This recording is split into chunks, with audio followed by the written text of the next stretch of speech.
फिर दिन हुआ,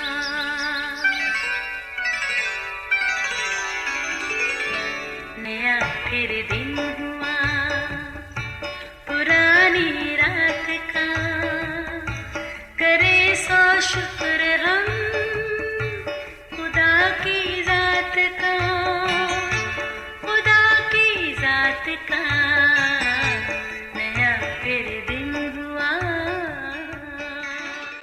आज की आयत। मगर यीशु ने कहा, किसी ने मुझे छुआ तो है, क्योंकि मैंने मालूम किया कि कुव्वत मुझसे निकली है।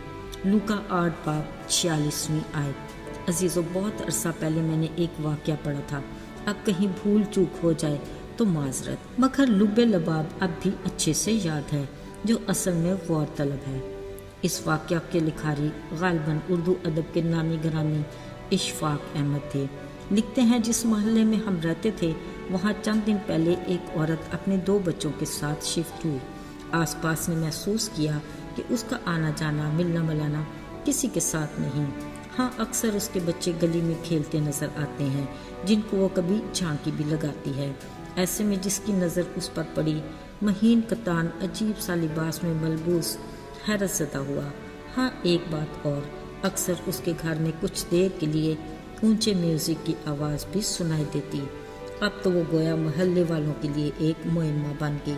हर कोई तजस्सुस में रहता और अपनी सोच के मुताबिक एक राय कायम कर लेता। अचंभे की बात यह भी कि महीने में 1-2 बार एक शख्स उसके घर में आता देखा गया, जो चंद घंटों के बाद वापस चला जाता। मुख्तसर ये कि उस औरत के लिए कोई भी अच्छी राय नहीं रखता था। फिर हुआ ये कि चंद महीनों के बाद वो फिर कभी नजर ना आई।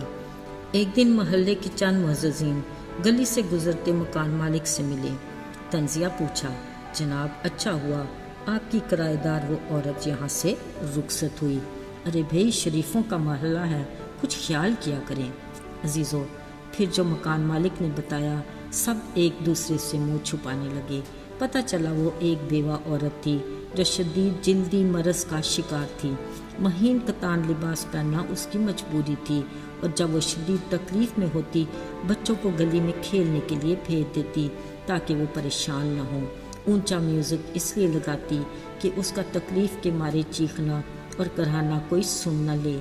और वो शख्स उसका वकील था, जो उसके शोहर के काम, कारोबार और जायदाद के कागज़ तैयार कर रहा था, जो कुछ अरसा पहले वफात पा चुका था।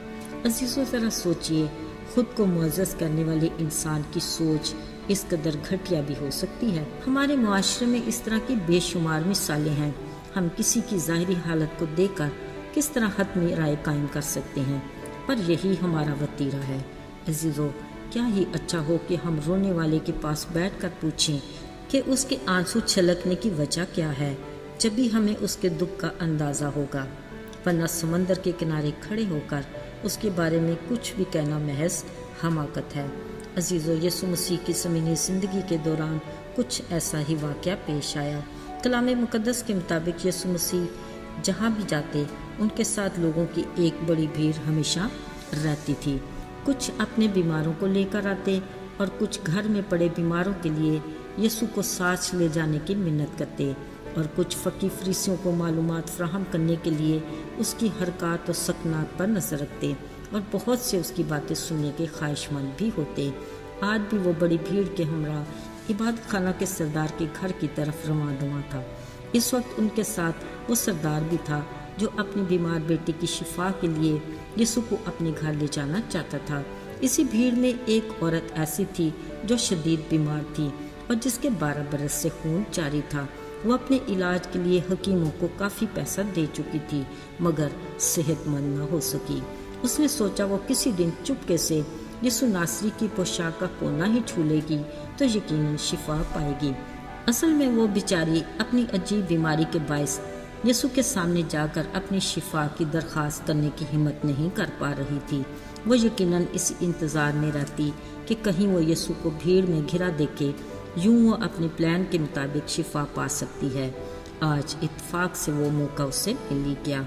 सो वो भीड़ में बचते बचाते घुसी और यीशु के करीब पहुंचकर बड़े एहतियात से उसकी पोशाक को छू लिया।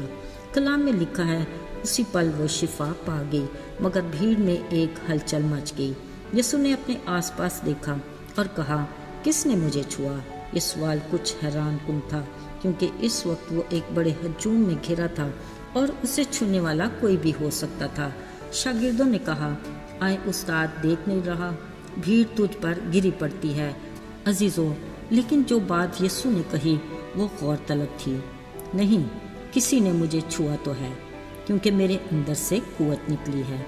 अब जब उस औरत ने देखा कि मैं छुप नहीं सकती, सो डरते कांपते यीशु के सामने जाने की हिम्मत कर ही ली। यीशु ने उसे तसल्ली दी और कहा, बेटी, सलामत चली जा, तेरे ईमान ने तुझे अच्छा किया। अजीज़ों, ज़रा सोचिए, यीशु की रफ़ाकत में किस कदर इत्मीनान और उसकी बातों में कैसी तसल्ली है। वो सब जानता था कि क्या हुआ। औरत को सबके सामने लाने की वजह ये नहीं थी कि वो शर्मिंदा हो, बल्कि ये कि उसे गवाही देने की दलेरी मिले और बहुत सौ के लिए ईमान लाने का वसीला बने।